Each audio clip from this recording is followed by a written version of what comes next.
Good evening, I'm Skip Watson, and as tonight's moderator, I welcome you to this evening's Mayoral Candidates Debate, coordinated, of course, by the Lubbock Chamber of Commerce and produced by LISD Television.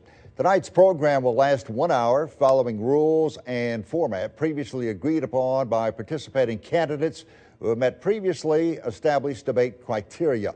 Time limits are to be strictly enforced, and candidates will see a yellow signal when 30 seconds remain and a red signal when 10 seconds remain, so they may conclude their remarks.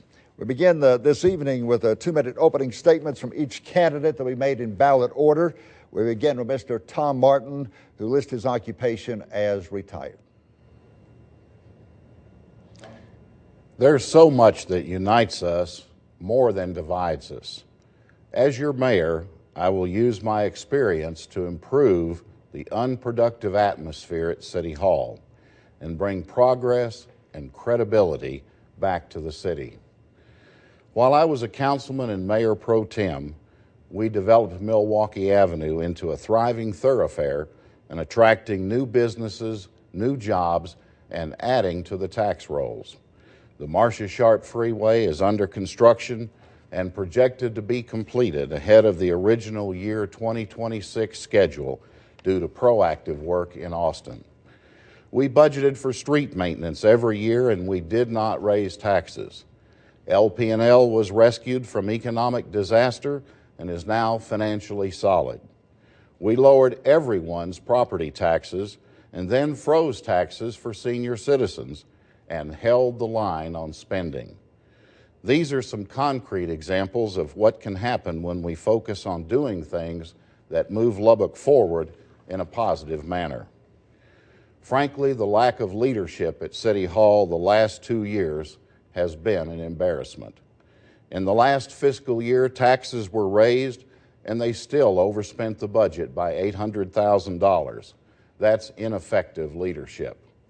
In this year's city budget, they're already $500,000 behind because no money from red light cameras. Mayor Miller flip-flopped on the red light cameras. That's indecisive leadership. Securing water for Lubbock was not the #1 priority the last 2 years. It was megabuck bond plans, and that's misguided leadership. You will get a full-time commitment from me. I'll be focused on solutions and not personal agendas. We'll now go to Mr. David Miller, who lists his occupation as Director of Spirit Ranch. Thank you, Skip. First, thank you to the Chamber of Commerce, who does so many good things for our city, as well as LISD and LISD TV for hosting and sponsoring our debate tonight. Mr. Martin, it's right. It would be difficult to list all of the good things that do unite us, but I'm going to give a shot at a short list at least. Number one, for the first time in our city's history, we do have a long-term water plan that this council adopted, a 100-year water plan that takes us actually well beyond that as far as our water supply is concerned. Crime is down in Lubbock 10.9%. That equates to nearly 1,300 fewer crimes per year being committed in the city of Lubbock. And not only have we continued to adopt the goal of 2 per 1,000 police officers and the 2 in, 2 out ratio of firemen, we have actually funded each one of those positions in a budget that is indeed stretched. I would also point out to you that the infrastructure of this city, while it has been not taken care of for many years, as infrastructure in many other parts of the country have not been, this council has focused on replacing old water lines that are 60 years old or more, paving and resurfacing streets that have been neglected for years, causing over 70,000 potholes to be repaired year before last. But the good news is that we have the second lowest unemployment rate in the state of Texas. And as of last November, we hit the highest economic index number in the city's history. I would point out that we have 4,500 new jobs in our city thanks to the partnerships that have been created with private industry. We have the 4th lowest property tax rate. We've been voted by Men's Health magazine the 2nd best commute city in the United States, that in spite of all the orange barrels that you see around town. I would suggest to you that it's stability we need at City Hall, not change. Thank you. Now begin our question and answer period. Candidates will take turns responding first to questions that they've drawn at random just previous to the broadcast. And each set of responses will include a 2-minute answer from a candidate, a 90-second rebuttal from his opponent, and a 30-second final response from the candidates. As I said, from the candidates who have drawn the questions. The Chamber, of course, encourages young people and young voters to get involved in the election process. Therefore, some of tonight's questions will come from students in the Lubbock High School Future Business Leaders of America program, and they'll be designated as questions from the Promote the Vote project. A reminder that candidates are not allowed to question one another, and time limits will be strictly enforced with a yellow light when 30 seconds remains and a red light when 10 seconds remains for the candidate to conclude their remarks. We begin with question number one. It opens Mr. Tom Martin. The question to you is, how are you the most qualified candidate when it comes to helping Lubbock keep pace with needs brought about by population growth? First of all, I'm very experienced in municipal government, and as a member of the council for 4 years, we dealt with issues of growth. As Lubbock continues to grow, we're going to see more and more people coming to Lubbock for a variety of reasons, not the least of which is Chancellor Kent Hance's plan to grow Texas Tech University to 40,000 students at the university and doubling the size of the Health Science Center. If anybody can get that done, Chancellor Hance can. We also are going to see continued movement toward Lubbock for populations that are coming here for long-term medical care, because we have the finest medical facilities between Dallas-Fort Worth and Phoenix. Also, we're going to see more and more people coming to Lubbock as new businesses, particularly in the distribution type businesses, have figured out that because of the improvements with our highway system, with the Ports to Plains Trade Corridor Coalition, development of the Ports to Plains Corridor, and a number of other things that they can distribute to major population centers throughout the Southwest more easily from Lubbock than they can in having multiple distribution facilities in the larger cities. All of those things are great news for Lubbock, because the truth of the matter is cities are either growing or they're dying. We want to continue growing in Lubbock, and we have the experience to be able to lead Lubbock as it goes into the future. 90-second rebuttal now from you, Mr. Miller. I had the privilege of spending 34 years in the home medical equipment field, first as a small business here in Lubbock. We had locations in Lubbock, Dallas, and Houston. And upon the sale of that business, we were able to move a company called the Med Group from Chicago, Illinois to Lubbock in January of 1986. We saw that company grow from 27 locations nationwide to well over 800 locations. And when we changed careers, Jane Ann and I changed careers about 3 years ago and ultimately sold that, we had a solid base headquartered still today in Lubbock, Texas. The point is, Lubbock, Texas is big government as it relates to the budget. It is not big government as it relates to the management and to the services offered, meaning we are managing that very well as a business person should. And so since we are dealing with big business here in government, I believe that a business background is more beneficial than one of a bureaucrat. I would also tell you that having spent almost 30 years on the board of a local bank, I've seen about every kind of financial statement, about every kind of financial situation there is. I serve on the board of University Medical Center, a large hospital system here in the region. I would also mention to you partnerships with Texas Tech and LIDA, the Chamber, the county, the state, area cities, which are so important as we bring in a regionalization concept, a partnership concept for all of West Texas and the South Plains. Mr. Martin, you have 30 seconds to respond. Lubbock has a great future ahead of it, and I want to be part of that, and I want to lead it as your mayor during the next 2 years. We have a lot to look forward to and a lot of work to do, and with your help and the help of the voters, I'll be able to accomplish that. It's time for question number two. We go with Mr. David Miller to answer. The question is, the city has received several black eyes from a public relations standpoint recently. What kind of effort can the city of Lubbock undertake to promote a more positive image to the rest of the world? First of all, the buck stops at the mayor's desk. Regardless of whether the mayor is directly involved in things of the city or not, the mayor needs to take responsibility for issues that come his or her way. The incidents that are embarrassing that happen in the city, such as the Chippendales arrest or the Something Sexy lingerie arrest, or even the most recent TSA incident at the airport, while not directed or even known about by City Council and the mayor, nonetheless, we do take responsibility for helping to cure those ills. I recently did an interview with John Stossel of 2020 on the Chippendales incident, for example, and we were able to give enough facts, real truth facts, the whole picture, that ABC has actually pulled that particular episode and has not shown it.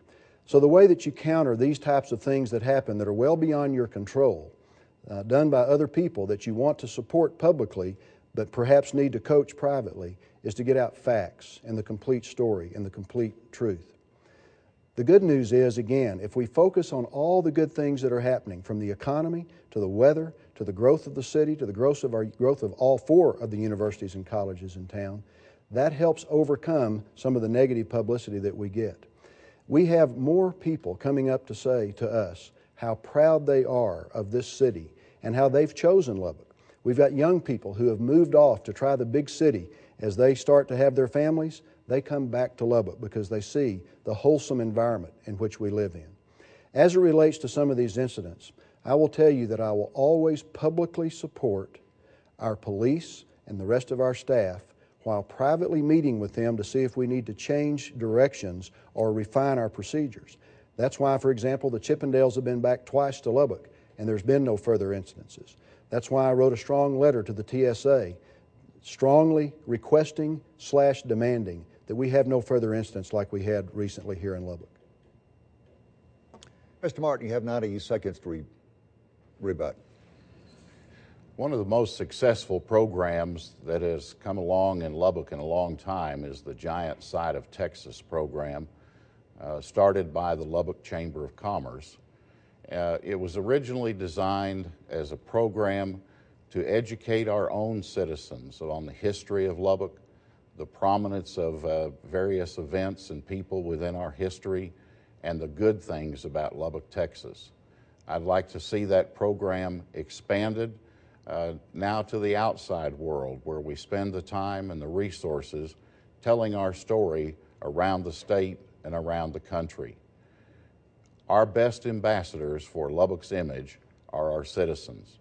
And you see that every time you fly on an airplane, every time you attend an event in another city. People are proud of their city and they want to tell that story to others around the state and around the country. Mr. Miller, have 30 seconds response. Okay, well, it may seem unusual. I'm going to ditto what Mr. Martin said. I do think our best ambassadors are, in fact, our own citizens, and as they travel, they have a chance to tell our story. Sometimes I do think we're our own worst enemy. Sometimes I think we do talk about the dust and the flat land and the lack of trees way too much. I want to tell you, I will take that dust gladly 10 or 12 times a year over 90 to 100 days of high humidity, or the traffic jams that we have here in Lubbock, which means you wait twice at the light rather than an hour and a half in freeway traffic. There are a lot of good comparisons about Lubbock to other places, and this is the Giant Side of Texas. We'll now go to our third question. This one comes from the Promote the Vote students at Lubbock High School. We open with Mr. Martin. The question, we now have 4 separate chambers of commerce in Lubbock. Do you support the existence of all of these organizations, or do you believe there should only be one chamber of commerce? This is America, and people have a right to organize organizations for whatever purpose they feel they need to. And I don't really have a feeling that we only need one Chamber of Commerce in Lubbock. Right now, the Lubbock Chamber of Commerce, I am a member of that organization and very proud to be a member. I've worked very hard since retiring and coming back to Lubbock on a number of initiatives the Chamber has conducted over the last many years. The issue about whether there should be additional chambers of commerce are better left to the people who organize such groups and also carry out their functions. Mr. Miller, you have 90 seconds. Well, first, I don't believe that this is a government issue. It's not a City Hall matter. It is a Chamber of Commerce matter. And that being said, I will tell you that there's great strength in unity. If you can weave fabrics together, if you can bind strands together, you get a strong rope. And there's great strength when you are unified, working all on the same problems, pulling on that rope in the same direction. I understand the right and the privilege and support that privilege of other people to form new organizations that they believe in their hearts and in their minds will serve their communities, their constituencies better. But as a former chairman of the board of the Chamber of Commerce and serving on that board for years and years, I do know in talking to the African American Chamber and the Hispanic Chamber of their desire to in fact get together and make each other stronger. It's not a big brother adopting a little brother concept. It's bringing people together that can agree on like projects for the good of this community. So if there are new groups being formed, I tip my hat to the energy and the enthusiasm that they have for those. But at the same time, if you want to know my personal position, not as mayor but as a member of the Chamber of Commerce, I would love to see those organizations come together for the strength and the unity that they would provide. Mr. Martin, you have 30 seconds to respond.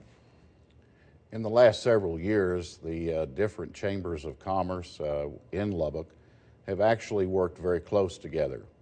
They've had members of the Lubbock Chamber Board on the boards and committees of the other chambers, and also members of their boards on the Lubbock Chamber Board. So it's been a very good working relationship among the three chambers that have existed till this time.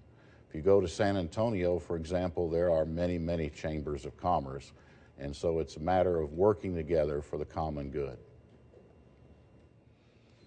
This question goes to David Miller. Do you believe it's time to update our city charter? If so, what changes do you feel it needs? The city charter that we currently operate under, while it's been amended several times in its 80 to 90 year history, most of it was written and adopted in the year 1926. So I do think that any document that has withstood the test of time for that long obviously has value to it as it is. But at the same time, to make it more contemporary, I would support a citizen-driven committee or task force that would take a long, hard look at the charter to see where it may be improved. Get input from public hearings so that we would have everyone having the opportunity to give their ideas as how we might update and improve the charter. That being said, I am not in favor of what some people would refer to as a strong mayor form of government. I fully support the existing structure of a city council and a city manager working together. That city council would work very much like the board of directors of a corporation. The mayor would happen to serve as the chairman of the board, so to speak, and the CEO of that corporation would be the city manager. It's important that the council gives strong oversight in the following ways. First of all, policy, direction, and budget need to be set by that governing body that's elected by the citizens. That is then passed on to the city manager and actually worked out in conjunction with the city manager as well as the city attorney and city secretary, the only three people that the city council has any authority to hire, fire, or direct. And then we hold that person or those persons strictly accountable for the performance of the direction that we have set forward. To elect a strong mayor as the CEO and then to have that person go in turn hire, if you will, the assistants that would aid him or her, I think would be a mistake. You're in essence running for a job. This job is one of service, of volunteerism, and I strongly support the existing system as it relates to a council manager form of government. Mr. Martin, 90 seconds for rebuttal. I worked under the council manager form of government my entire career in 3 different cities, and I heartily endorse it. I do not support, like the mayor, going to a strong mayor form of government. From time to time, there is need to take a look at the charter and make any necessary revisions. The last comprehensive look was done during the 1980s, and we're 20 years in the future now. I don't know that there are any major changes that need to be made to the charter, but in previous charter review activities of councils for many, many decades in Lubbock, there are always a few things that could be improved. And also a lot of what's in the charter was placed there years ago when state law may have been different than it is today. So I would also support having a charter review commission to be able to study the charter, to look at any necessary changes that they recommend, and be able to bring back to the council and ultimately to the citizens, and that's where the approval comes. The citizens of Lubbock get an opportunity to vote on any changes. Mr. Miller, you have 30 seconds. Thank you. I do believe that the charter is a living document, but much like the United States Constitution, it in and of itself has not been altered in all these many years. Amendments have been offered, but very few of them. So unlike the state constitution of Texas, I would hate to see many changes made to an instrument like this that has served us so well for so many decades. Mr. Martin, this question goes to you. How do you think Lubbock of 2020 will look compared to Lubbock in 2008? Well, a lot of that has to do what the price of gasoline is in 2020, and I wouldn't even want to hazard a guess on that particular cost. Lubbock has been a city that has grown outward and not upward. And so people have to depend on their private means of transportation and public transportation for ways to be able to get around, to go to school, to go to work, to go to pray, to go to shop, and all of the other things that people like to do. I really think that a lot of what Lubbock will look like will be how well we do our job in the next decade at least on completing some of the major transportation programs that are currently underway and providing for mobility. I think that we'll have to look at some innovative things to be able to promote water conservation. There is no more free or cheap water in this world, and we're going to have to do a much better job as a community, a state, a nation, and a society in protecting and extending that precious resource. All of those things provide challenges to be able to describe what Lubbock will look like in 2020. The good news is Lubbock will be thriving in 2020. Lubbock will be still a great place to raise a family. Lubbock will be a place where people want to come back if they leave for career purposes, and Lubbock will be a great place to live out your life. Mr. Miller, you have 90 seconds. I'm thinking of the pioneering spirit that has always existed in West Texas. I think of Old Lubbock and Monterey, which were rivaling communities until they merged together, literally taking apart the old Nicolette Hotel piece by piece and moving it across Yellow House Canyon to the approximate location of our courthouse in downtown Lubbock today. Those men and women had vision.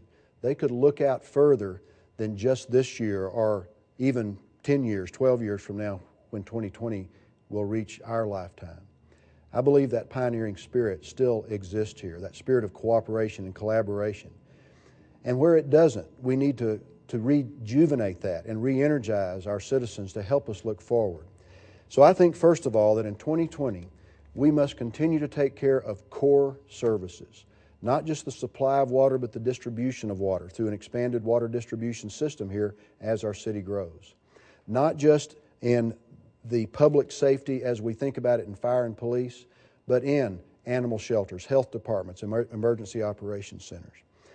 And lastly, I look at the urbanization of Lubbock, not as a downtown Dallas or a Houston, but I think you'll see more and more people looking to smaller communities like Lubbock of 200,000 to grow it to 250 and 300,000 rather than continue to fight the crime and the crowded conditions in the larger cities.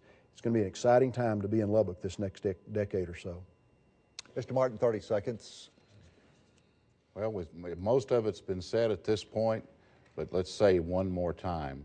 Lubbock will be a thriving city in 2020. Its people will still be the friendliest that you can find anywhere, and people will want to live, raise a family, work, and ultimately live out their years in Lubbock, Texas. This is a Promote the Vote question from the students at Lubbock High School. It goes to Mr. Miller. What should the role of the mayor be in helping to keep more young people in Lubbock after completing their education? First of all, it is not government's job to create jobs. It is not government's job to make sure that people get an education. It's not government's job to make sure that families stay together, where young people are properly trained and incentivized to move out into the work world. But it is government's job to create an atmosphere in which all those things can take place, where you do have the infrastructure in place that allows for the growth of the city. Because if you don't have those, you don't have companies looking at Lubbock where they will bring their corporations in here.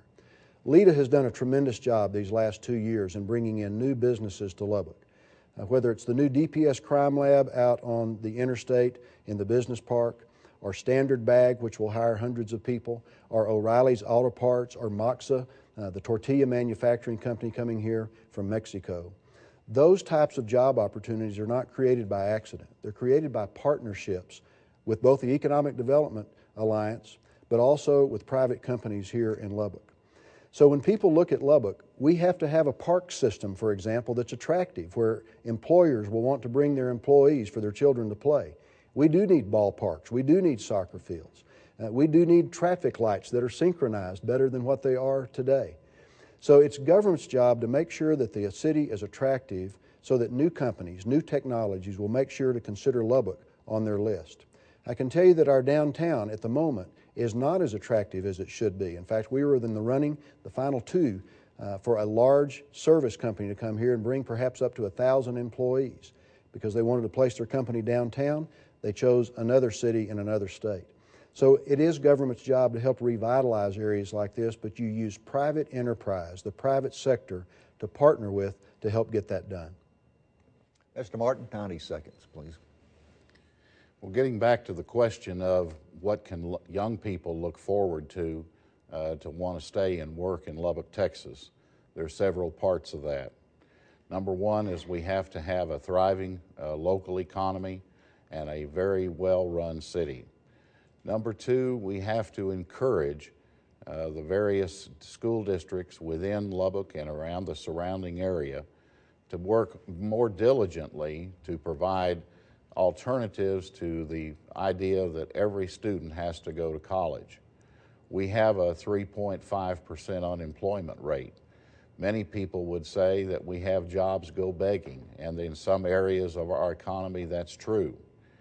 But we as a city, and I as the mayor, will take a lead in working with these other agencies to see what we can do to assist them in carrying out the functions to be able to provide more skills so that people can qualify for better jobs. When this facility here, the Byron Martin Center, was first built, it was actually a collaboration between the city of Lubbock, at that time it was called Market Lubbock, and the Lubbock Independent School District and South Plains College. And we need more of that working together and encouragement and working from the city to help in any way that we can. Mr. Miller, you have 30 seconds. The number one thing that these young people will want here are good jobs. So whether that is a skilled trade, or whether it's an engineering job, or whether it's a professional position, such as a physician or an accountant or an attorney, jobs will be the number one thing that will keep people here. Number two is entertainment. Young people want to go to downtown in the big city, and that's why the Downtown Revitalization Project is so important in keeping those young people here. And finally, affordability. The average home in Lubbock sold for $66,000 less than any other home as an average in the state of Texas. We have another Promote the Vote question from the students at Lubbock High School. This one goes to Mr. Martin. A scientific poll last year pointed to general dissatisfaction with city government, as well as dissension and discord within our city. How are you better suited than your opponent when it comes to overcoming these challenges? For 4 years, I served on the city council, 2 years as a councilman and the last two as mayor pro tem. We got a lot of things done in the 4 years that I was on the council, and we dealt with a number of problems and issues. It all comes to working together. It all comes to communicating, and that job starts with the office of the mayor. The mayor is, in a lot of respects, the chief communicator, and that means with members of the council and promoting that communication among and between members of the council so that policies can be determined and those policies and goals clearly communicated to city management and to the community so that things get done. The last 2 years, we've seen a lot of work and continuing programs that were started when I served on the council, and that's good. But a lot of the new initiatives that have come by the last 2 years have caused dissension, disagreement, arguments, and other things between and among the members of the council on some issues and with the public on many issues. That work, you have to get that consensus, and sometimes things that are proposed may just be best left not done. And so that's the chief job of the mayor, and I will work very hard, full-time, at that commitment. I have no other business interest to take my attention away from full service to the citizens of Lubbock. Mr. Miller, 90 seconds for rebuttal. Mr. Martin says that some things are just best left undone.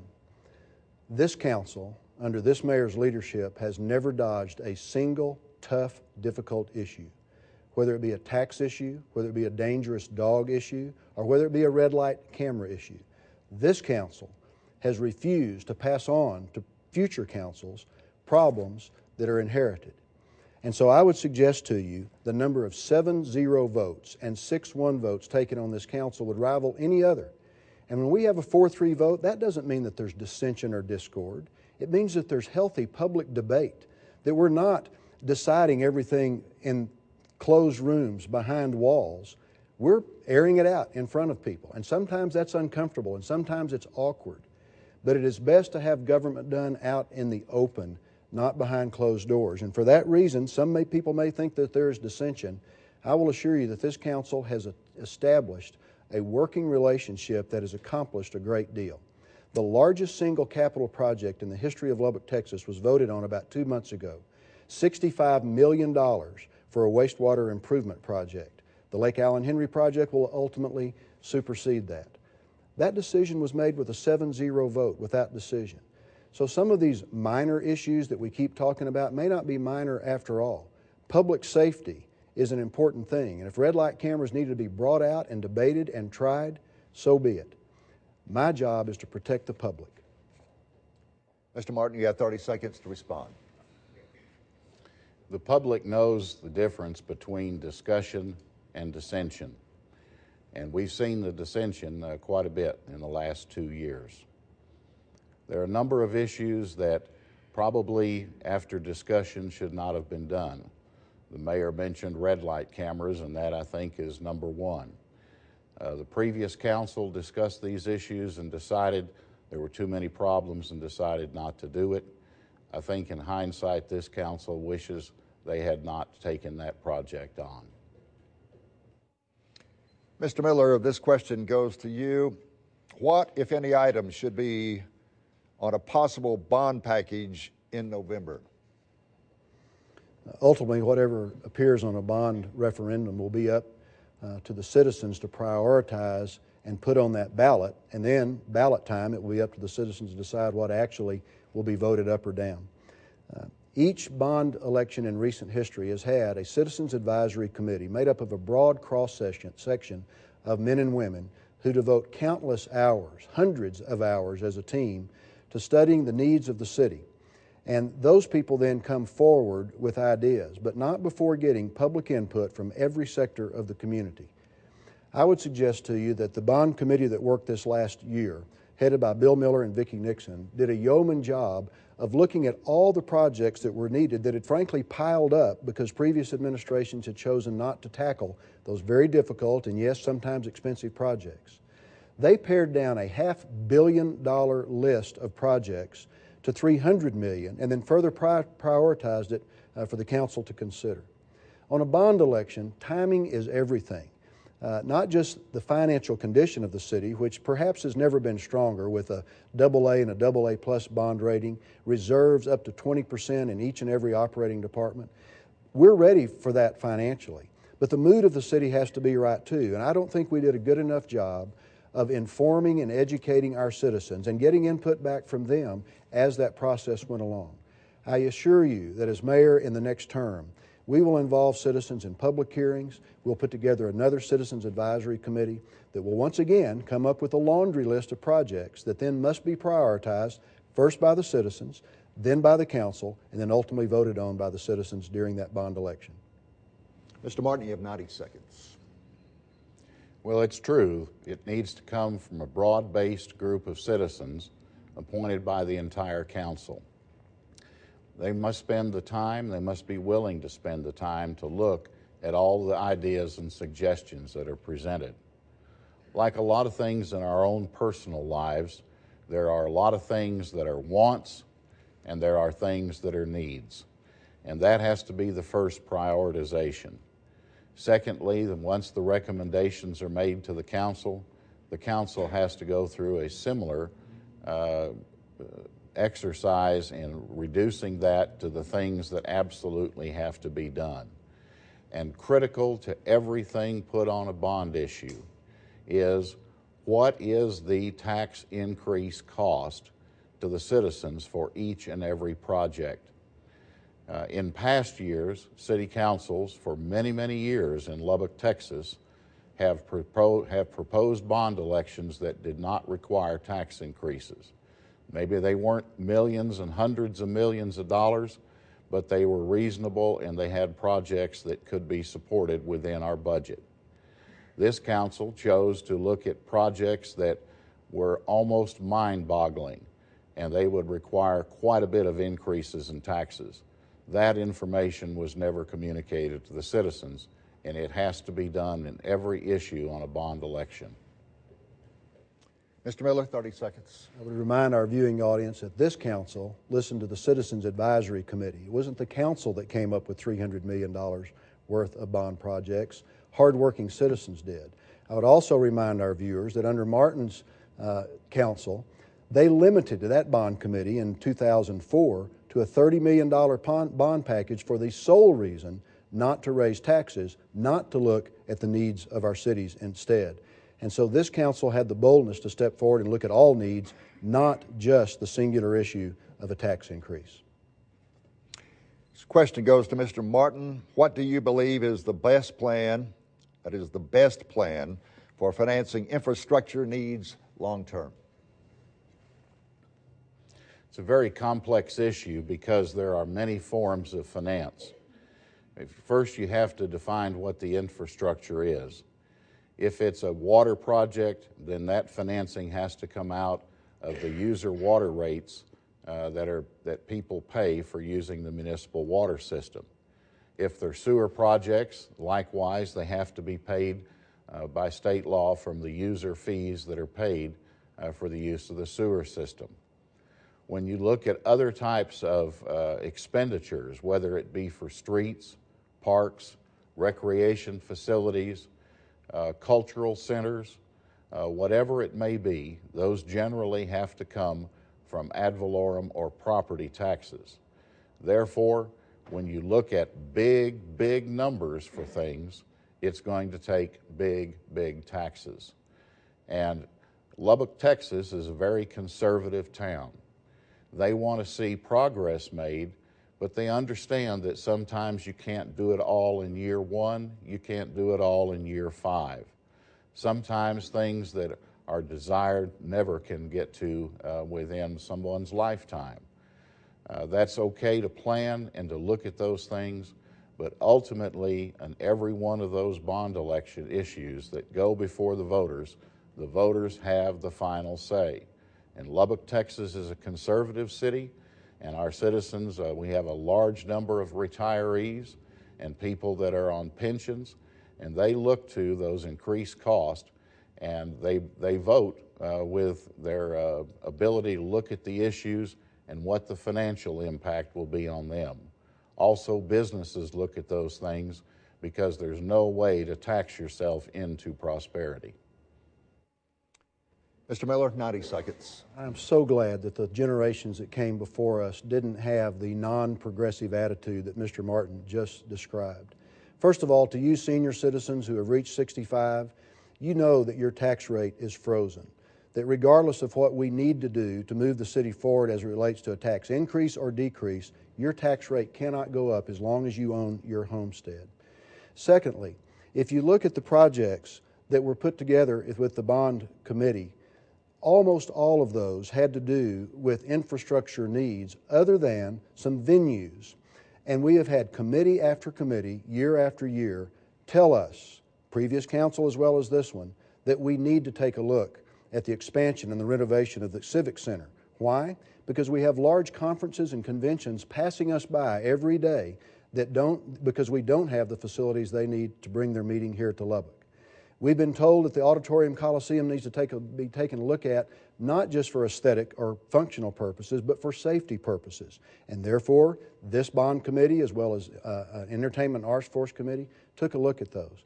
Again, that's up to the citizens, and I think the way you fund those projects is through partnerships with the private sector, perhaps naming rights, or with foundations who are willing to contribute to such projects as these. Mr. Martin, you have 30 seconds to respond. Well, I certainly take umbrage at the term non-progressive attitude.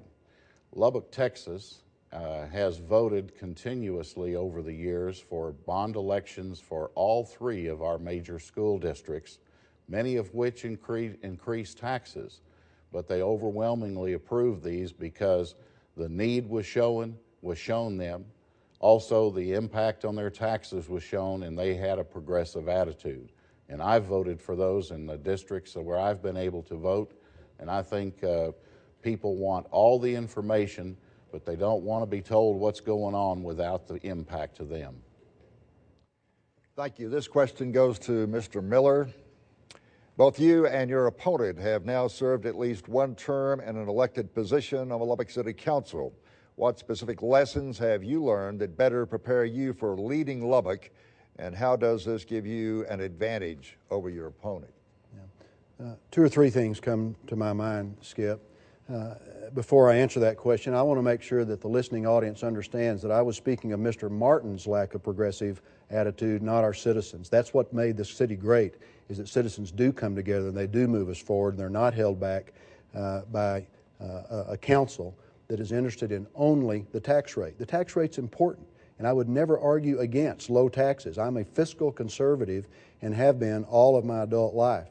But I would tell you, to make progress, we do need to consider the best way to invest in this community. I've learned, number one, that a relationship with the media is important. And early on in my term, I made the statement, quoting another national politician, that I don't read the newspaper or listen to the 10 o'clock news. Well, whether I do or not, that was not a very smart thing to say to the media. And so I've spent time repairing those relationships with the media, and we're making great progress in that regard. That's important because we need to get our message out. There are so many good things happening at City Hall that they get overshadowed sometimes by the more sensational news that we see in the news. That being said, the partnership with the news media is extremely important. Number two is I probably wore my faith on my sleeve too much early on. I think it's important to have a faith because values and principle and character is formed there. My faith may not be your faith, and that's perfectly okay, and it's not taking a position that you should take my position as it relates to your religion. I was told by a good friend and a counselor, David, I elected you to be my mayor, not my minister. I've taken that advice to heart. So I think you'll find that I do a better job perhaps of walking rather than talking my faith. Mr. Martin, you have 90 seconds. There's a lot of things to be learned on life's journey, and every step along the way you learn things from what you go through. I think in public life the first thing you learn is to do the job effectively, to spend the time, and to keep contact with the citizens, as it takes a tremendous amount of time, more time than most people who run for public office probably have an idea. Many hours every day spent with phone calls, personal visits, and now emails, conversing with constituents and citizens at large who have questions, who have needs, and need help or information about their city government. In addition, it takes a lot of dedication. Many times you have to put aside the personal things that you'd like to do, whether that's trying to schedule a vacation, whether that's trying to engage in some new enterprise. Many times you have to make sacrifices. And I think all of us in public life, and I would include Mayor Miller, have come to realize that it really does take a lot of sacrifice to be in public office. Mr. Miller, 30 seconds. Well, I'd agree it does take sacrifice, but it's a willing sacrifice that certainly I'm willing to continue to make, including putting our business, Spirit Ranch, in a position where I am not needed there on a daily basis and can devote the time that's needed for city government. If there has been a more accessible mayor in Lubbock's history, I would like to meet that person if he or she is still living. From Mayor's Night In to meeting after meeting with citizens, to town hall meetings, over a dozen of those in the first 2 years of my term, I've been a very accessible mayor, and I think that that's one of the things that we can continue to do should you reelect me as your mayor. Question goes to Mr. Martin. What do you think is the #1 correctable or preventable limitation that has kept Lubbock from realizing its full potential up until now? Probably the #1 thing that has led to the premise of the question is somewhat of our isolation. The old joke, as you well know, is Lubbock's in the center of everything. You only have to go 300 miles in any direction. There are some advantages to being isolated. Our community has, I think, a much better community cooperative spirit than you'd find in most metropolitan areas that are a lot closer to the major hubs in our state and throughout the country. But at the same time, that isolation has kept us from being able to tell our story. And I'd kind of go back to a previous question with the giant side of Texas. That program, begun by the Chamber of Commerce first to educate our own citizens, I think needs to be expanded, where we educate people in other places to improve or to lessen the isolation that we feel. There's an old suggestion from many people that we ought to put a sign up on North Central Expressway in Dallas for the people that are gridlocked on that traffic, telling them in Lubbock, Texas, you can be home in 5 to 15 minutes. Those are the types of things that I think have been our biggest problem with the outside world, is we're somewhat isolated. As we develop our transportation systems with ports to planes, our air service through Lubbock Preston Smith International Airport, and our work with Texas Tech and our other higher education partners throughout the state and the country, I think that isolation will lessen, and I think we'll be a lot closer to people in the outside world. Mr. Miller, you have 90 seconds. First of all, I think perhaps one of our greatest strengths in this region is our fierce independence. We do have a bootstrap mentality that we can do it. I wonder sometimes if that also translates into this biggest hurdle, because perhaps sometimes we're so independent that we don't all pull together, and we all have our ideas, and as a result we go in different directions. As mayor, one of the things that I will continue to work on are these partnerships, as I mentioned earlier, between Tech, LIDA, the Chamber, our school district, area cities around here. I would also suggest to you that getting our message out to the rest of the world may be difficult, but once we do, good things happen. Bob Knight once said that once he gets a recruit on campus, it's easy to get them to stay here once they see the amenities that our city has to offer. I just helped recruit a new cancer research physician that's coming into the Texas Tech Health Sciences Center. He is the leading researcher in pediatric brain cancer in the world. He's bringing a staff of 15 other people with him, all moving their families here from the University of Southern California. Once we get those people here and give them our message, give them the Chamber of Commerce message, if you will, the decision to move here is much easier, especially when you compare the overall cost of living here to Southern California or even a Dallas or a Houston. Mr. Martin, you have 30 seconds to respond. There are a number of success stories in bringing people to Lubbock. The Health Science Center at Tech is probably one of those success stories where we've brought world-class people in the medical profession to Lubbock. But businesses such as XFAB, which occupies the old TI plant on North University, relocated here several years ago, and they hire a tremendous number of electrical engineering graduates from Tech, and they field calls all the time from electrical engineers around the state and country that when they find out there's jobs, they're ready to come back to Lubbock, Texas. This is our final question of the evening. Before we go to closing statements, it goes to David Miller. The question, how do you think your definition of good government differs from that of your opponent? Well, a couple of ways, I suppose. One is the style of management that we both bring to the table. Mr. Martin uses more of a police style, a bit more dictatorial, if you will. I bring more of a business, diplomatic style. I think that's one difference in what makes up good government is inclusiveness rather than exclusiveness. I believe involving all 6 of the other council people, not just a small portion of those. I do believe in partnerships, that you bring people together and get that strength and unity that I was talking about earlier. But maybe the most important thing is the balance that I'm trying to achieve as mayor. I want low taxes, but not just for the sake of low taxes. We could cut your tax rate in half if you wanted us to, but we would also cut the police, the fire, the parks, the libraries, etc. if we did that. I think the balance between a low, reasonable tax rate on the other hand and city services that you expect, demand, and need on the other hand is a very important tension to remember as we look at good government. I also believe in stability.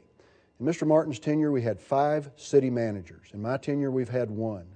Some of those city managers were paid a large sum of money when they left, along with other employees that encumbered the city for well over $1 million in severance pay. I think a stable government is the best government, not one that's topsy-turvy in its management. Mr. Martin, 90 seconds for rebuttal. I have a public service method of directing and working as an elected official in this community.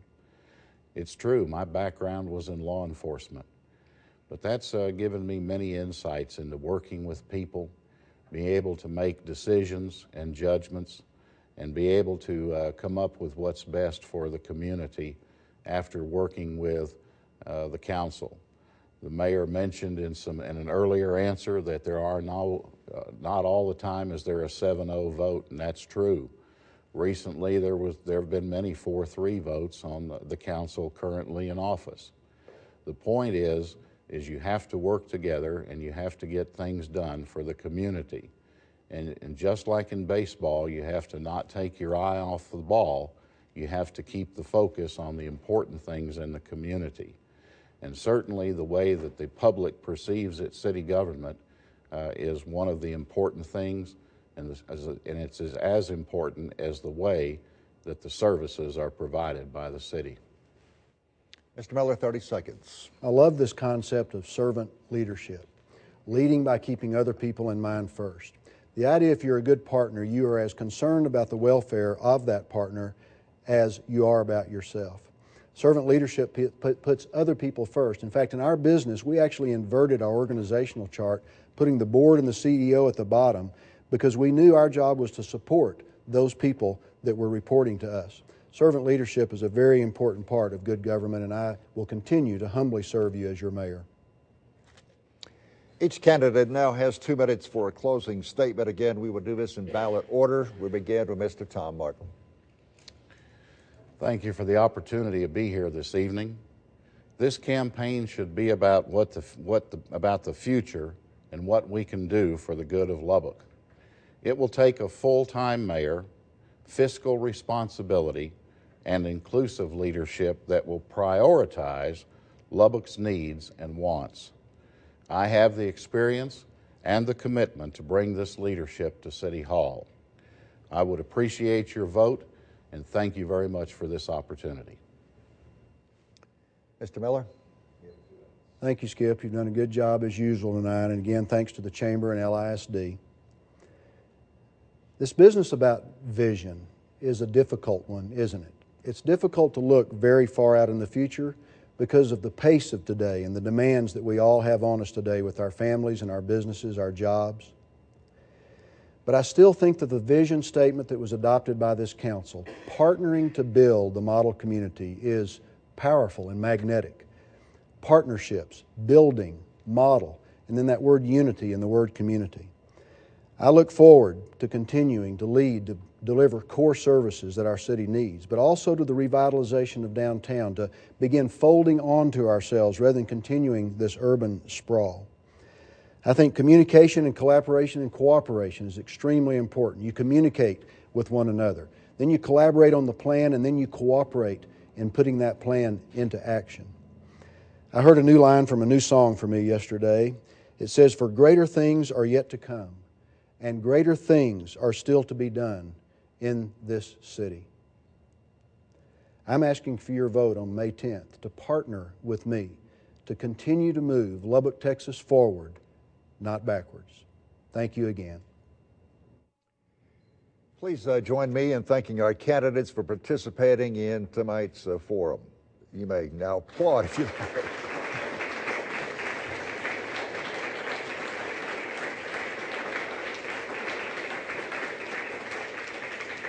And I would like to thank our audience who bared with me tonight. We gave them some instructions. They followed them right to the T. I'd like to remind you that this mayoral debate will be replayed on LISD television a number of times, coming up this Tuesday, 7 p.m. and at 10 p.m., Wednesday and Thursday the coming week at 9 p.m., and a number of other times. You can check with LISD and find out those replay times if you would like to. We'd like to say that this does conclude our forum for this evening. Again, we'd like to thank our candidates for joining us and giving us information that helps hopefully educate you as you prepare to go to the polls in the not too distant future. I want to thank the Lubbock Chamber of Commerce and the Lubbock Business Votes.com. Also thank LISD Television Channel 12, Lubbock High Business Leaders of America, and their Promote the Vote project. That's an interesting project, and it helps young people 18 to 29 learn the process and also hopefully get involved in learning about the candidates and going out and making a decision, as we hope you will do. A reminder that the other candidates appearing on the ballot include Gilbert Montez and Roger Settler. Early voting runs April 28th through May the 6th. Of course, Election Day is May the 10th.